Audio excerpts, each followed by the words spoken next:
tahun 52-53. Yesus masih ada di dunia. Ini sudah dikubur ini pasca kematian. Pasca kematian datang dia kan kembali. Bukankah Yesus itu setelah dikubur hanya 40 hari kemudian keliling. Habis itu terangkat ke langit. Tahun 52, 53 muncul sosok mengaku Yesus. Berarti itu kedatangan keberapa?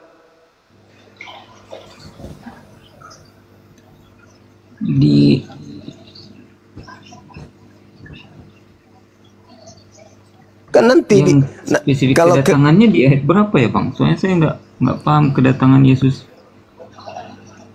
Jadi coba Anda baca Injil yang datang dari manusia ya benar, bukan dari manusia ya benar, karena sebagai bukti Yesus terangkat ke surga kan membuktikan bahwa dia berkuasa atas kematian, atas maut. Nah, dia menang atas maut itu artinya dia bukanlah manusia biasa.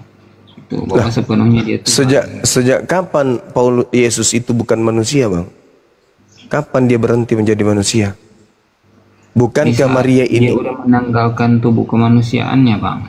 Udah menanggalkan tubuh kemanusiaan kan? Itu kan doktrin, doktrin yang muncul setelah Yesus yang diduga palsu itu datang mendoktrin Paulus. Jangan itu dibawa. Bawa ajaran Yesusnya. Kapan Yesus mengatakan dia bukan manusia? Kan yang harus dipercaya Yesus, bukan yang lain kan? Barang siapa yang percaya kepada Yesus, anak manusia. Yesus sering mengatakan anak manusia. Benar memang. Sedangkan Paulus menerimanya bukan dari manusia.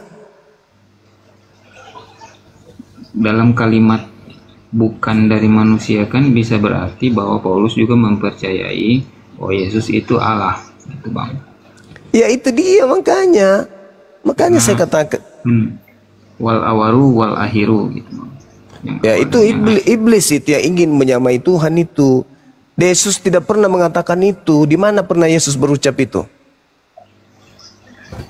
Akulah itu kan, Alfa dan Omega. Ya itu ucapan makhluk yang datang di Pulau Patmos.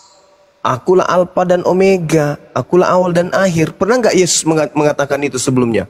Ketika dia mengajarkan segala firman yang engkau berikan kepadaku, ada nggak Yesus pernah mengajarkan itu? Kan firman semua Yesus telah sampaikan. Masih ada nggak firman lain? Dalam wahyu itu Bang. Iya maksud saya gini loh. Yesus berkata segala firman yang engkau berikan telah aku sampaikan kepada mereka. Ketika segala firman yang Yesus sampaikan kepada muridnya, telah semuanya Yesus sampaikan firman itu. Ada nggak di situ Yesus mengatakan akulah Alfa dan Omega?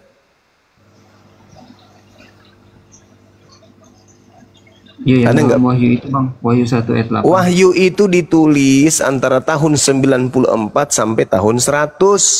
Yesus sudah tak ada. Sedangkan Yesusnya mengaku ketika dia datang sebagai penginjil di tengah-tengah Bani Israel, segala firman telah aku sampaikan. Ucapan Alfa dan Omega tidak ada di antara segala firman tersebut. Jadi penambahan-penambahan setelahnya itu bukanlah firman dari Yesus.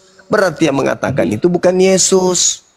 Tapi abang tahu kan bahwa yang nulis wahyu itu Nabi Yohanes, Rasul Yohanes. Tidak ada yang tahu. Tidak ada. Jangankan kitab wahyu, ya. Jangankan kitab wahyu. Yohanes aja, buku Yohanes aja itu bukan murid Yesus yang menulisnya. Apalagi wahyu. Coba Anda baca di dalam Wahyu 21 nomor 24-25. Di situ terbukti bahwa penulis buku wahyu itu bukan anak Zebedeus, bukan muridnya Yesus.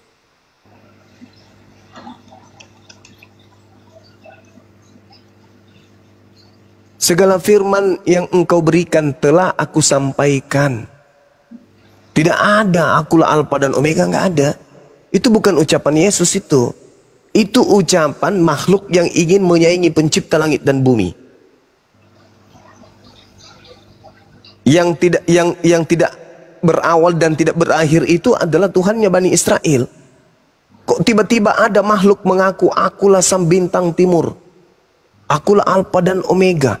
Itu sudah bukan Yesus. Makanya Yesus berkata kepada muridnya, waspadalah kepada penyesat. Kenapa? Karena penyesat itu akan mengaku Tuhan. Penyesat itu akan mengaku Alfa dan Omega, berkuasa di langit, di bumi. Namanya penyesat. Makanya waspada, kata Yesus. Jangan kamu percaya. Ketika ada yang berkata ada Yesus di sini, ada Yesus di sana, jangan kau percaya. Sebab tanda kedatanganku seperti kilat yang menyambar dari timur sampai ke barat. Bintang-bintang akan berjatuhan, matahari menjadi gelap, bumi, langit tidak bulan tidak bercahaya, kuasa-kuasa langit berguncang. Itu tanda kedatanganku. Jadi kalau hanya mengatakan aku bertemu dengan Yesus di Pulau Patmos loh, aku bertemu Yesus di padang gurun loh, jangan kau percaya, itu bukan aku. Itu kata Yesus. Makanya orang Yahudi tidak percaya Paulus. Yang percaya kepada Paulus itu hanya Roma, Katolik, Belanda, dan orang Indonesia yang ikut agama Belanda. Tapi orang Yahudi tidak percaya. Mana ada orang Yahudi ke Indonesia mengajarkan Kristen? Ada nggak? Nggak ada. Yahudi tetap Yahudi, tidak percaya kepada Paulus. Sementara Paulus ketika mengaku bertemu dengan Yesus, pemberitaannya itu diberitakan ke luar Yahudi. Nah, orang di luar Yahudi ini karena tidak punya agama, percaya saja kepada Paulus. Maka jadilah mereka Katolik. Katolik ini terasa tidak benar, maka orang Katolik memprotes. Sebagian memprotesnya, lahirlah Protestan. Begitu seterusnya sampai muncul Mesianik, Advent. Padahal induknya adalah Katolik. Sedangkan Katolik ini adalah ajaran Paulus, bukan ajaran Yesus. Ajaran Yesus jangan percaya kepada Yesus palsu. Ajaran Paulus percaya kepada Yesus yang datang kepadanya. Sedangkan Yesusnya sudah terangkat. Coba Anda lihat di dalam Yohanes 16 nomor 7, nomor 8 sampai nomor 16. Sampai nomor 15. Apa kata Yesus? Adalah benar jikalau aku pergi. Sebab kalau aku tidak pergi, roh kebenaran itu tidak datang. Sang penghibur itu tidak datang. Jadi aku harus pergi supaya datanglah sang penolong lain ini. Artinya ketika Yesus terangkat ke langit, yang datang penolong lain, bukan Yesus. Sekarang yang datang setelah Yesus pergi siapa? Menurut Paulus, Yesus. Salah konsep, Cahayu. Yesus mengatakan aku harus pergi. Sebab kalau aku tidak pergi, penolong lain itu yang bukan Yesus tidak akan datang. Maka harus pergi Yesus supaya datang yang bukan Yesus. Dengan kata lain, kesimpulannya adalah menurut Yesus yang datang setelah dia bukan Yesus, tetapi penolong lain. Nah, sedangkan Paulus mengaku yang datang kepadanya masih tetap Yesus. Mau saya potong bang. Penolong itu pertama dia ditulis dengan huruf besar. P-nya itu huruf besar. Jadi kalau ditulis dengan huruf besar, kemungkinannya hanya 3. Allah Bapa, Yesus, atau Roh Kudus. Jadi dalam hal ini sangat jelas Roh Kudus, Bang. Nah, lalu yang datang kepada Paulus, Roh Kudus atau Yesus? Dalam yang di Patmos itu. Yang di Patmos yang saya baca tadi itu nggak ada bukti bahwa Yesus yang datang, Bang. Loh, Wahyu 22 nomor 16 itu siapa?